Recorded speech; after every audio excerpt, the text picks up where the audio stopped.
안녕하세요. 저는 강입니다. 이색은 1328년 고려 충숙광 15년에 영해부 호지촌, 지금의 경북 영덕군 영해면 괴시리의 외가에서 태어났습니다. 지금 보시는 곳이 괴시리인데요.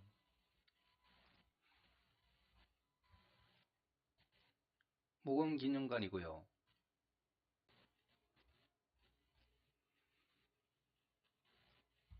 목은 이색 생가지입니다. 이색의 동상이고요. 여기는 생가지 앞입니다.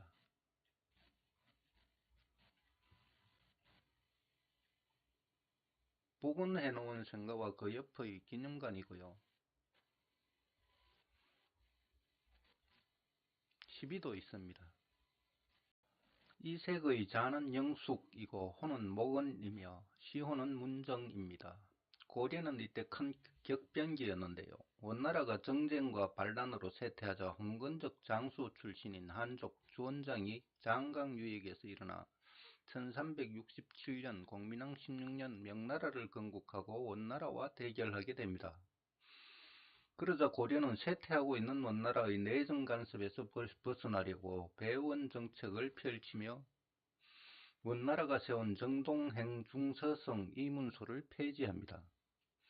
고려는 당시 지방향리 중심의 중소지주 출신 신흥 사대부가 새로운 정치 세력으로 부상하고 있었고, 귀족 불교가 심각하게 부패하면서 성리학, 즉 주자학이 불교를 대신할 정치 이념으로 떠오르고 있었는데요. 1289년 충렬왕 15년 안양이 원나라에 갔다가 주자전설을 필사해와서 고려에 소개하면서 신흥 사대부를 중심으로 성리학에 대한 관심이 급속도로 번져갔고, 그 뒤 백이정이 원나라에 가서 성리학을 공부해왔고, 백이정 문화에서 이재현과 박충자가 수학하고 후학을 양성했습니다. 바로 그 이재현 문화에서 이색이 수학했는데요. 이색은 아버지 이곡이 원나라에 배설을 하느라 영경에 가 있었으므로 어머니와 함께 개경으로 올라가서 공부했습니다. 그런데 함께 이재현 문화에 있던 송성총이라는 사람이 겨우 14세에 된 이색에게 성균시를 보라고 권합니다. 그 정도 실력이면 충분히 합격할 것이라는 얘기였는데요. 송성총이 종이까지 사주면서 한사코 권하는 바람에 이색은 얼떨결에 성균시를 보게 됩니다. 그런데 뜻밖에도 합격했고, 그래서 이색은 14세 어린 나이에 진사가 되어 성균관에 들어가게 됩니다. 1346년 충목왕 2년에는 아버지가 있는 원나라 연경으로 가서 유학을 하고, 2년 후에는 원나라 생원시에 합격해서 원나라 국자감에서 성리학을 익힙니다. 이색이 원나라에 유학 중일 때 원나라 유양 사람 구양년이 이색의 학문이 깊다는 얘기를 듣고 그 실력을 떠버리고 짐승 발자국과 새 발자국이 길을 만들어 온 나라에 어지럽다라는 말을 했는데요. 온갖 잡것들이 다 몰려들어서 영경이 요임금이 서기 전의 어지러운 세상으로 돌아간 듯하다는 비아냥거림이었습니다. 그러자 이색은 개 짖고 닭 우는 소리 사방에서 들려오네 라고 응수했는데요. 짐승이 몰려들어 난장판이 되자 사방에서 개가 짖고 닭이 울어 더한 난장판이 됐다는 말이었습니다. 구양년의 말이 개소리라는 뜻이었겠지요. 이색에게 한방 크게 먹은 구양년은 잔을 가지고 바다에 들어가 보고서야 바다가 큰 줄 알겠는가 하고 재차 공격했는데요. 굳이 잔을 들고 큰 바다에 들어가 봐야 자신이 가진 그릇이 작다는 것을 알겠느냐는 뜻이었습니다. 수준 낮은 고려의 사람이면 고려의 작은 땅에서 공부하는 것으로 만족해야지 굳이 큰 바다 연경으로 유학 올 필요까지 있었겠느냐, 그런 비아냥거림이었겠죠. 그러자 이색은 우물에 앉아 하늘을 보고는 하늘 작다 말하네 라고 또 받아쳤습니다. 너희 좁은 견문부터 넓힌 후 나무의 허물을 지적하라는 뜻이었지요. 이색의 아버지 이곡은 본관이 한산이고 자는 중부이며 호는 가정입니다.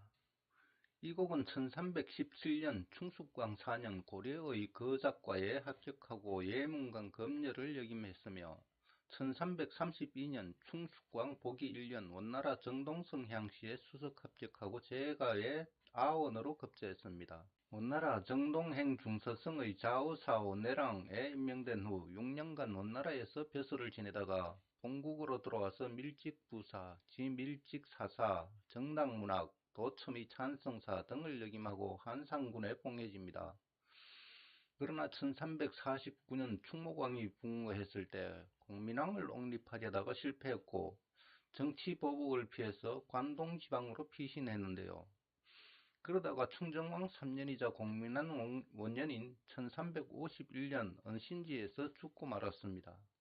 아버지가 돌아가시자 원나라 국자감에서 수학하고 있던 이색은 고려로 돌아와 장례를 치르는데요. 3년상을 마친 후인 1353년 공민왕 2년에 과거의 응시에 장급제를 하고 수공부승에 임명됩니다. 고려의 수공부승 벼슬을 하며 원나라 정동행성 향시의 응시에 합격했고 천추사의 서장관에 발탁돼 영경에 갔습니다. 이색은 연정에 머물며 또 원나라 정시에 급제해 응봉, 한림, 문자동, 지제고 겸 국사원 편수관에 임명됩니다. 그러나 원나라 벼슬을 하지 않고 고려로 돌아와서 전리정량 겸 사관 편수관 지제교 겸 예문 응교에 임명됩니다. 1355년 원나라 조정에서 이색을 소환하는데요. 이색은 원나라의 명을 거부할 수 없어서 연경으로 가고 원나라 벼슬을 살지만 1년 후 사직하고 귀국합니다. 이때는 이색의 아버지 이곡이 옹립하려다가 실패한 공민왕이 즉위해 있었는데요. 공민왕은 이색을 이부시랑 한림 직학사 겸 사관 편수관 지제교 겸 병부낭중에 임명합니다. 이색은 공민왕의 정비 노국대장공주가 죽기 전까지 공민왕을 도와서 고려 개혁에 앞장서는데요. 과거 제도를 개혁하고 성균관을 재건했으며 토지 제도를 개혁하고 부패 척결을 위해 염철별감 즉 소금전매청을 폐지했고 또 친원 건문 세가의 재산을 몰수했으며 원나라로부터 독립하기 위해 배원 자주 정책을 추진했습니다. 그리고 또 장차 중원 세력이 일어나 서북변 밖에 큰 혼란이 일어날 것을 예상하고 북진책으로 원나라에 빼앗긴 국토를 회복해야 한다고 간해서 공민왕과 함께 북진책을 쓰기도 하는 등 많은 성과를 이루었습니다. 1361년 공민왕 10년에는 홍건적이 고려를 침범해왔는데요. 이때 이색은 왕을 복주, 지금의 안동까지 호종하고 그 공으로 신축 호종공신 1등에 책록됐습니다. 그러나 공민왕은 정비 노국대장공주가 죽은 후 신돈에게 정사를 위임하고 타락하는데요. 공민왕이 정사를 돌보지 않고 방탕한 폭군으로 변하자 이색은 줄기차게 임금으로서의 모범을 청합니다. 그러자 공민왕은 이색을 하옥시켜버립니다. 이색은 실망해서 공민왕에게서 멀어졌고 성균관에서 학도들에게 성리학을 강학하는 일에 전념합니다. 1367년 공민왕 16년 성균관 대사성으로 있으며 직접 학도들과 마주하고 정주, 즉 정의와 주의의 학설을 강론하며 성리학 전파에 매진했는데요. 이때 정몽주, 김구용, 이숭인, 박상충, 박의중 등을 발탁하여 학관으로 삼았습니다. 이색에게서 성리학을 익힌 학자들이었는데요. 이들이 후에 저리파의 핵심이 됩니다. 그 후 공민왕은 신돈을 내쫓고 다시 국정을 돌보기 시작했는데요. 이색도 성균관에서 예문관으로 자리를 옮겨서 공민왕의 국정을 돕습니다. 그러나 민심은 이미 공민왕에게서 등을 돌린 뒤였고 결국 공민왕은 1374년 자제위의 홍련 그리고 환관 최만생 등에게 시해되고 맙니다. 그래서 10세의 강령부원대군 왕우가 고려 32대 왕에 즉위하게 되는데요. 그러나 우왕은 최영 등의 무신들을 가까이 하며 신흥 4대부를 멀리하게 됩니다. 무신 정권이 다시 등장하자 이색은 벼슬을 내려놓고 물러나게 됩니다. 그런데 이때 원나라는 우왕이 공민왕의 아들이 아니라고 의심하고 시망 왕호의 손자 톡토부카를 고려왕으로 세우려 합니다. 그러자 우왕은 각 도의 군사를 징발해 원나라의 침공에 대비하는 한편 원나라를 잘 아는 이색을 정당문학에 제수하고 소환해서 원나라의 관계를 원만히 풀어보려고 합니다. 이색은 원나라를 설득하는 역할을 맡아 교섭에 나섰고 고려왕을 교체하려는 원나라의 계획을 철회하게 하는 데 성공합니다. 그 후 이색은 우왕을 잘 보필해 나라를 안정시켰는데요. 그러나 1389년 위화도 해군으로 우왕의 시대도 끝나고 말죠. 공민왕 시절 이색은 명나라의 동북 진출을 막기 위해 북진책을 건의했고 이색을 총리한 공민왕은 그 뜻에 따라 두 차례 동령부를 공격하여 압록강과 파저강 건너의 우라산성을 빼앗고 교도보를 확보한 후 요동 땅 여러 성을 빼앗아 고려 땅으로 삼았는데요. 홍건적의 난이 있은 후 원나라가 그 땅에 영향력을 행사하지 못하고 있는 틈을 파고든 것입니다. 그러자 명나라는 1371년 요양에 요동리를 설치하고 고려의 요동 진출을 막았습니다. 이색은 우왕 때에도 고려의 북진책을 계속 주장했는데요. 그런데 더욱 강해진 명나라가 요동 땅에서 고려를 밀어내려고 고려 땅인 천령은 지금의 강원도 안병과 해양을 잇는 고개인데요. 그 천령에 천령위를 설치하겠다고 통보해 왔습니다. 천령 이북을 명나라가 가질 테니 고려는 요동에서 철수하라는 요구였던 겁니다. 이색은 채영과 함께 요동을 명나라에 내줄 수 없으니 이참에 요동에서 명나라 군사를 몰아내고 고려가 요양까지 진출해야 한다며 요동 정부를 주장합니다. 바로 주전론인데요. 우왕은 이를 받아들여서 봉산, 즉 황해도 봉산군으로 친히 가서 채영과 조민수, 이성계에게 출병을 명합니다. 그러나 조민수와 이성계는 명나라와 싸워서는 안 된다며 반대를 하는데 그 핑계가 이렇습니다. 첫째, 이소역대라서 안 되고, 즉 작은 나라가 큰 나라를 거역하는 것이라서 안 되고, 둘째, 하월발병, 은 병법에 맞지 않으며, 즉 여름에 군사를 일으키는 것은 병법에 맞지 않으며, 셋째, 거국 원정하면 외성기허일 것이며, 즉 거국적으로 원정을 나가면 왜구가 허점을 노리고 기성을 부릴 것이며, 넷째, 시방서우라 국노교회이고 대군진력이기 때문에, 즉 지금은 장마철이라서 활과 세뇌의 악교를 칠한 접착 부위가 풀어져 쓸 수 없게 될 뿐만 아니라 대군의 전염병 우려도 있기 때문에 지금 군사를 일으키는 것은 옳지 않습니다. 라고 반대합니다. 이승계와 조민수가 이렇게 반대하자 우왕은 핑계가 지나치다며 크게 역정을 냅니다. 그리고는 최영을 팔도도통사에 세우고 조민수를 좌군도통사, 이승계를 우군도통사에 세워서 요동정부를 강하게 밀어붙입니다. 최영이 팔도도통사로서 요동정부의 총책임자이긴 하지만 직접 출전하지는 않고 평양에서 지휘하고 조민수와 이승계가 좌우군을 거느리고 출병하게 됩니다. 그러나 요동으로 향하던 조민수와 이승계는 5월 22일 위화도에서 군사를 돌려 해군을 하죠. 그 유명한 위화도 해군인데요. 조민수와 이성계는 이때 이미 명나라 황제 주원장에게 충성하여 고려 왕위를 찬탈하려는 업무를 치밀하게 꾸미고서 그 계획을 실천했던 것입니다. 우왕이 명나라와 싸우려 했으므로 자신들이 군사를 돌리면 명나라가 우왕을 미워하고 자신들을 좋아하게 될 것이며 명나라가 자신들을 돕는다면 고려 왕조를 무너뜨리는 것은 식은 죽먹기라고 판단했겠지요. 조민수와 이성계는 군사를 거느리고 돌아와서 개경을 공격합니다. 그러자 우왕과 최영은 각 도에 남아있던 군사를 급히 불러 모아서 막아봅니다만 정규군의 반란을 막긴 역부족이었죠. 그래서 친위군은 얼마 버티지 못하고 반란군에 제압되고 개경이 조민수와 이성계의 반란군에 의해 함락됩니다. 우왕은 붙잡혀서 강화도에 유배되고 최영도 붙잡혀서 고봉에 유배되고 맙니다. 이때부터 고려의 신흥 사대부 정치 세력은 고려를 개혁해서 성리학적 이념으로 재무장하고 새로운 질서를 세워야 한다는 이색, 이숭인 중심의 온건파와 이참에 고려 왕조를 무너뜨리고 새로운 국가를 건설해야 한다는 정도전, 병계량, 남원 중심의 역성혁명파로 갈라지게 되는데요. 역성혁명파는 당연히 조민수와 이성계를 지지했겠죠. 정권을 잡은 조민수와 이성계는 그런데 반역에 성공하고도 자기들이 직접 다음 왕을 옹립하지 않고 이색과 이숭인 등의 절의파로 하여금 우왕의 아들 왕창을 새 왕에 옹립하도록 유도합니다. 바로 창왕인데요. 이때 나이 겨우 9살이었습니다. 그래서 절의파의 지원으로 창왕이 즉위하자 조민수와 이성계를 따르는 역성혁명파는 우왕이 공민왕의 자식이 아니라는 주장을 펼치면서 우왕이 신돈의 자식이었다는 것을 알면서도 이색과 이숭인 등이 우왕을 섬겼으며 우왕의 자식인 창왕을 왕위에 올렸다고 누명을 씌웁니다. 아까 원나라가 우왕은 공민왕의 자식이 아니라고 의심했다고 했는데요. 우왕은 궁인 한시, 즉 순정왕 후의 소생입니다. 그런데 우왕 2년 신돈의 비첩인 반야가 자신이 우왕의 생모라고 주장하는 사건이 있었습니다. 모종의 음모가 있었던 것인데요. 반야의 주장이 일반 백성에게 그럴듯하게 들린 이유는 우왕이 궁에서 나고 궁에서 자란 것이 아니라 어려서 신돈의 집에서 자랐기 때문이었습니다. 요즘 같으면 친자 확인을 통해서 진실을 밝힐 수 있겠지만 당시로서는 진실을 알 길이 없었지요.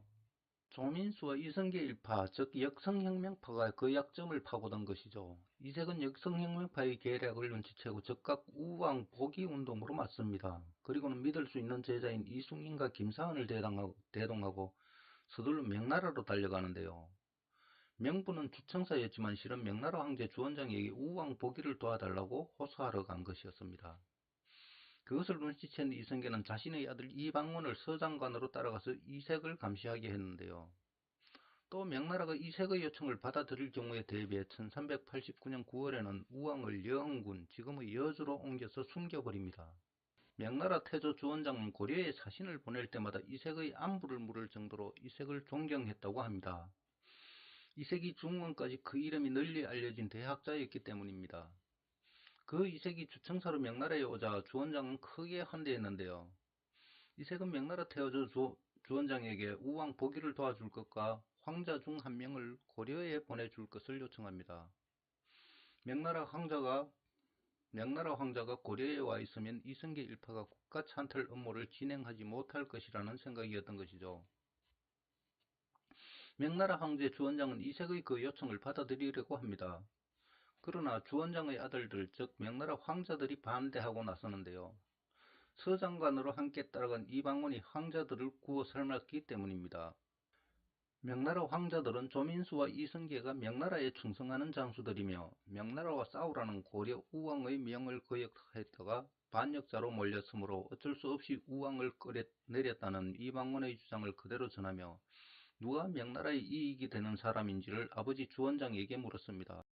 이성계 또한 이방원만 명나라로 보내놓고 안심이 되지 않았으므로 왕반과 조반을 명나라로 급파하여 명나라 신료들을 설득하게 했는데요. 우왕은 명나라와 전쟁을 하려던 고려왕이었으며 우왕이 복이 되면 명나라에 충성하는 고려 신하 조민수와 이성계는 반역죄로 처형될 것이지만 명나라가 조민수와 이성계를 도와준다면 그들이 명나라의 은혜를 잊지 않고 더욱 충성하게 될 것이라는 논리였습니다. 명나라 황제 주원장은 결국 황자들과 신료들의 설득으로 이색을 돕지 않고 조민수와 이성계를 돕기로 결정합니다. 이성계 일파의 외교전 승리였습니다. 이색은 명나라 설득에 실패하고 크게 실망해서 귀국했고 명나라 황제 주원장의 마음을 얻은 이성계는 돌아오던 이색을 장단에 잡아두고 감금해버립니다. 그리고는 최형을 처형해버리고 이성계를 암살하려 했다는 누명을 씌워서 우왕도 강릉부로 입에했으며 우왕과 공모했다는 누명을 씌워서 창왕마저 폐위하고 강화로 유배시킵니다. 그런 다음 우왕과 창왕은 신돈의 자식인 신씨이며 왕씨가 아니므로 가짜 왕이라고 주장하면서 폐가 입진, 즉 가왕을 폐하고 진왕을 세운다는 명분을 내세워 공양왕을 새 왕으로 옹립합니다. 그리고는 서균형을 강릉으로 보내 우왕을 죽이고 유구를 강화로 보내 창왕마저 죽입니다. 드레이파의 우왕 복위 운동이 오히려 역성혁명파를 더욱 자극하여 화를 키운 꼴이 되고 말았죠. 그런데 이때 윤희와 이초의 옥이라는 사건이 발생합니다. 무신인 윤희와 이초가 명나라로 가서 명나라 재상들을 만나고 우왕 복위를 도와달라고 요청하면서 발생한 옥사였는데요. 윤희와 이초는 명나라에 가서 이성계가 공양왕을 옹립한 것은 고려를 훔치려는 목적이며 이성계가 고려를 훔치고 난 후에는 군사를 일으켜 명나라를 공격할 것이라고 했다는데요. 그런데 특이한 것은 그들이 별 이유도 없이 고려의 절의파인 이색, 권건, 이숭인, 김사한, 이색의 둘째 아들인 이종학, 그리고 이림, 변안열, 권중화, 김종년 등의 재상들이 이성계에 반대하고 있는데 그들이 이성계에 의해 살해되거나 유배될 처지이니 그들을 살려달라고 했다는 것입니다. 물론 윤희와 이초를 잡아들인 것은 이성계 일파였습니다. 여기서 이상한 점은 이색이 명나라에 도움을 요청하러 가서 실패하고 왔음에도 이들이 다시 갔다는 점인데요. 더욱 이상한 것은 위화도 해군으로 이성계와 함께 반역을 일으킨 조민수가 윤희와 이초의 배후로 지목되어 유배를 가게 된다는 사실입니다. 윤희와 이초 사건을 조사한 것은 바로 조민수였는데요. 그런데 조민수는 윤희와 이초를 조사한 후 개인적 책동이었다는 결론을 내리고 사건을 종결했습니다. 그러자 이성계 쪽에서 이의를 제기하고 나섰고 윤희와 이초를 명나라에 보낸 사람이 조민수였던 것은 아닌가, 그렇기에 윤희와 이초를 감싸는 것 아닌가라고 의심했던 것입니다. 그러나 그것 또한 이성계 일파가 꾸민 치밀한 음모였을 가능성이 높습니다. 윤희와 이초를 이용해서 위화도 해군의 동지이자 경쟁자인 조민수를 제거했다는 얘기입니다. 저레이파와 아무 관계없는 무신인 윤희와 이초가 대단한 위치에 있지도 않은데 명나라에 가서 이색과 똑같은 요청을 하고 왔다는 것이 말이 되겠습니까? 만약에 조민수가 이성계를 지뢰했다면 낮은 직급의 무신을 명나라로 보낼 것이 아니라 절반의 군권을 갖고 있는 자신이 그 군사의 힘으로 저레이파를 도우면 될 일이었습니다. 그래야 말이 되는 것 같습니다. 그래서 제가 윤희와 이초의 혹은 이성계 일파가 조민수를 제거하려고 조작한 사건이 아닌가 의심하는 겁니다. 이성계 일파는 조민수를 윤희와 이초의 배후라고 결론 내리고 창녕으로 위배했습니다. 그리고는 윤희와 이초가 명나라에 가서 구명을 요청했다는 권권, 이승인, 김사한, 이종학, 이림, 변한열, 권중화, 김종현 등도 모두 유배하는데요. 그들은 모두 저레이파의 핵심 인물이었습니다. 이색 또한 장단에 감금되어 있다가 함창은 지금의 경북 상주시 함창읍인데요. 그 함창으로 위배되었습니다. 자, 이렇게 해서 이성계는 강력한 경쟁자인 조민수를 제거했고 저레이파로 불리는 정적까지 제거해서 완전히 권력을 장악했습니다. 이제 공양왕을 패하고 국가를 찬탈하기만 하면 되겠죠. 그런데 이상하게도 이성계는 이 호조건에서도 바로 나라를 훔치지 않고 1391년 공양왕 3년에 느닷없이 이색을 풀어주며 한산부원군에 봉합니다. 그리고는 이승인과 김사한, 이종학 등의 저리파 대부분도 풀어주는데요. 이성계 일파가 그 어렵게 제거했던 정적들을 풀어주며 달래기에 나섰던 것입니다. 갑자기 회유축으로 돌아선 이유가 무엇일까요? 그것은 자신들이 꿈꾸는 새로운 국가 건설이 반역을 통한 국가 찬탈이 아닌 정의로운 혁명이어야만 정통성을 확보할 수 있고, 그래야 새로 건설할 국가의 성리학적 실천윤리를 적용할 수 있기 때문이었습니다. 이성계의 반역을 도운 핵심 인물 정도전과 남원 등은 이색의 제자들이었고 그들은 모두 성리학을 익힌 학자들이었습니다. 그들이 이성계를 돕는 이유는 새로 건설할 국가 경영에 성리학의 형이상학적 실천윤리를 적용하면 완전한 도덕적 국가를 건설할 수 있다는 믿음 때문이었는데요. 그런데 그 첫 단계부터 반역을 통한 국가 찬탈이 되면 그들이 아무리 성리학적 이념을 부르짖어도 정통성을 인정받을 수 없게 되겠죠. 이성계를 돕던 역성혁명파는 반역이 아닌 혁명을 위해 이색을 따르던 저레이파 재상들을 풀어주었던 것입니다. 힘없는 왕을 강제로 끌어내리고 나라를 훔치는 것이 아니라 썩을 대로 썩은 고려는 이제 그만 문을 닫고 새로운 임금을 세워서 희망의 국가를 건설하자고 백성들을 설득하려는 작업이었죠. 반역을 혁명으로 바꾸는 일은 그다지 어렵지 않았습니다. 이색과 저레이파가 나서서 고려를 개혁하는 것은 불가능하므로 새로운 국가를 건설해서 성리학적 이념을 바탕으로 유민정치를 실현하자고 백성들을 설득해준다면 간단한 일이었죠.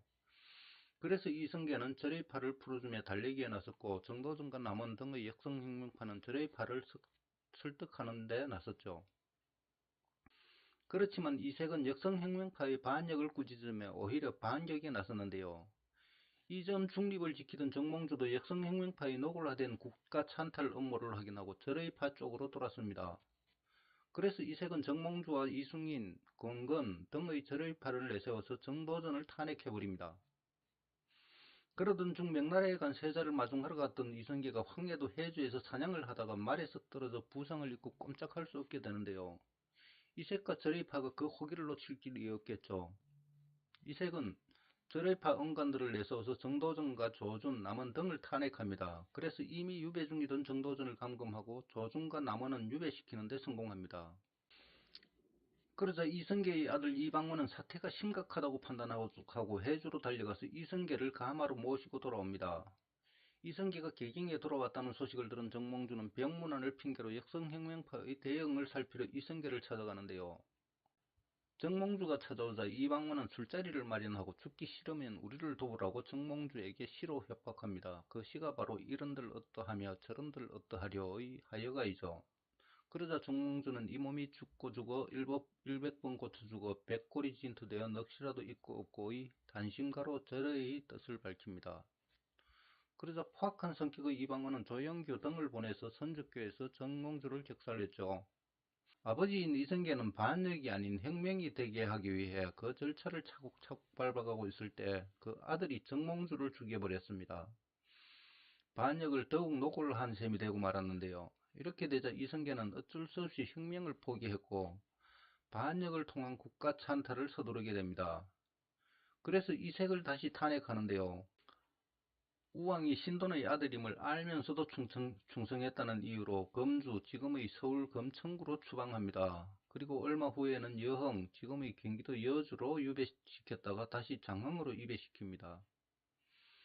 이성계 일파는 나머지 절여파도 다시 유배를 시키는데요. 이승인도 탄핵을 받고 호남 순천에, 이색의 아들 이종학은 곤장 일백들을 맡고 영남 함창, 지금의 상주시 함창읍으로 유배됐습니다. 이성계는 결국 공양왕을 폐위했고 역성혁명파인 백응념, 정도전, 남원 등의 추대를 받아 왕이 됩니다. 조선 건국에 성공한 이성계는 1392년에 개국공신 황거정을 전라도 판군기 감사에 제수해서 보내는데요. 이승인을 죽이기 위함이었습니다. 황거정은 순천에 유배된 이승인을 남평, 지금의 나주로 잡아가서 등골을 매질러 죽입니다. 이성계는 또 선홍종을 보내서 이색의 둘째 아들인 이종학을 살해하려고 했지만 판관 김여지가 이종학을 돕는 바람에 실패합니다. 그러자 이성계는 이종학을 장사현, 지금의 전라북도 고창군으로 입배하는 척 이동시키다가 무촌역으로 자객을 보내서 살해해버립니다. 그렇지만 이성계는 이색을 죽이지는 않고요. 그 이듬해에 유배에서 풀어줍니다. 조선왕조실록 1393년 태조 2년 1월 21일 기사에는 이색이 와서 임금을 아련하고 용서해준 은혜를 살해했다라고 기록되어 있는데요.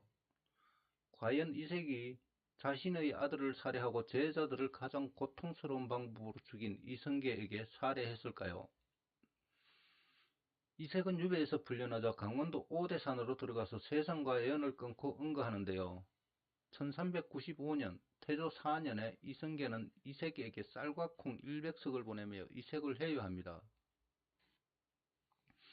조선을 건국했지만 백성들이 이성계를 왕으로 인정하지 않으려고 했고 고려의 녹을 먹던 신하들 또한 두문동은 황해도 개풍군에 있는 마을인데요. 그 두문동으로 들어가서 응거하는 등 모두 등을 돌리고 떠나서 쉽게 나라를 안정시킬 수 없자 몰렴치하게도 이색에게 도움의 손길을 뻗었던 것입니다.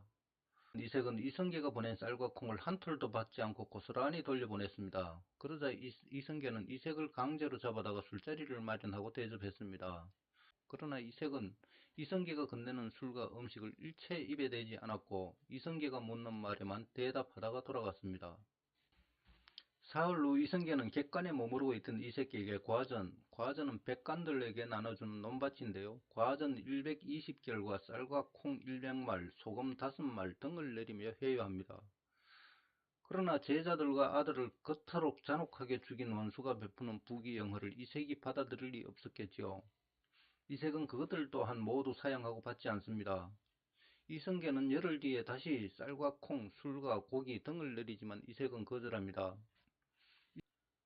그럼에도 이성계는 이색을 돌려보내지 않고 일방적으로 한상군에 봉하고 오고도 제주에 임명하기도 하는 등 인내심을 갖고 이색을 설득합니다. 그러나 이색은 벼슬과 재물을 모두 거절하고 출사하지도 않습니다. 그러자 이성계는 술과 고기 등의 푸짐한 음식을 마련하고 다시 이색을 불러서 직접 설득합니다. 그렇지만 이색은 역시 이성계가 주는 음식에는 입을 대지 않습니다. 이에 이성계는 고기를 먹지 않으면 죽이겠다고 협박하지만 이색은 끝까지 음식을 입에 대지 않았습니다. 그러자 이성계는 이튿날 대나무로 만든 여여는 시체를 묻은 뒤 혼백과 신수를 모시는 가마인데요. 그 여여를 이색에게 보냅니다. 복종하지 않으면 그 여여에 혼백이 실리게 될 것이라는 뜻이었겠죠. 그러자 이색은 죽음을 각오한 듯 이성계가 내린 여여만큼은 받아들입니다. 그로부터 이틀 뒤 이성계는 백관들을 불러 모아 이색을 위한 잔치를 베푸는데요. 자신이 이색을 설득하기 위해 이토록 노력한다는 것을 보여주기 위함이었을 겁니다. 이성계는 복종하지 않는 이색을 계속 잡아두고 돌려보내지 않다가 이듬해인 5월에야 경기관찰서에게 이색을 다시 오대산에 모셔다 주라고 명하는데요.